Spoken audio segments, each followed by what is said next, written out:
Welcome to ரேவன்கர் kitchen. இன்னைக்கு நீர் தோசை, ஆனால் தண்ணி மாதிரி இருக்கிற அரிசி மாவில் பண்ணுற தோசை. இது ரொம்ப டேஸ்ட்டாக இருக்குது. இது மங்களூரில் நிறையா பண்ணுறாங்க. மங்களூர் டிஷ் இது. இந்த தோசை கூட இந்த தேங்காய் சட்னி எல்லாம் பண்ணால் ரொம்ப டேஸ்ட்டாக இருக்குது.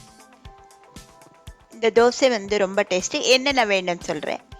வெள்ளரிக்காய், ஏன்னா குக்கும்பர், அது ஒன்று எடுத்துக்கோங்க. 2 கிளாஸ் அரிசி எடுத்துக்கோங்க. கொஞ்சம் தேங்காய்.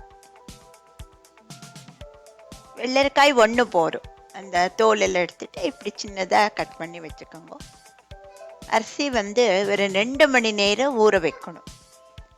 எந்த அரிசின்னா இந்த ரேஷன் அரிசி கூட போகிற தோசை அரிசி. அது 2 மணி நேரம் ஆன உடனே நல்ல மெலிசாக அரைக்கணும். தேங்காய், வெள்ளரிக்காய், அரிசி 3 மிக்சியில் போட்டுண்டு மெலிசாக அரைக்கணும். தண்ணியாக இருக்கணும். இந்த மாவும் ரொம்ப தண்ணியாக இருக்கணும். கொஞ்சம் சால்ட் போட்டுக்கோங்க. தவா வச்சுருக்கேன். தவாவில் நீங்கள் வேறு தோசை பண்ணுற மாதிரி பண்ண முடியாது. பாருங்க, தவாவில் 2 கரண்டி தோசை மாவு போட்டு தவாவே இப்படி இது பண்ணணும். அவ்வளோ மெலிசாக வருது. அப்புறமா கொஞ்சம் எண்ணெய் மேலே போட்டு மூடி வைக்கணும். திரும்பி போட முடியாது. ரெண்டு இடத்துல மூடி வைக்கணும். இந்த மாதிரி வேறு 2 செகண்டில் ரொம்ப நல்லாவே மேலே கூட நல்லா இதாகிடுறது. பாருங்க, பார்த்தேளா, க்ளீனாக மேலே கூட வெந்திருக்கு.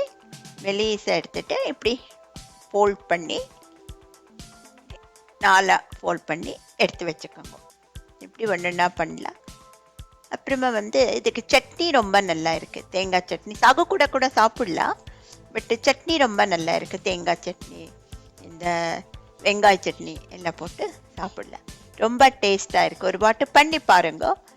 பண்ணிவிட்டு உங்களுக்கு பிடிச்சதுன்னா என்ன சேனலுக்கு சப்ஸ்கிரைப் ஆகணும், லைக் கொடுங்கோ.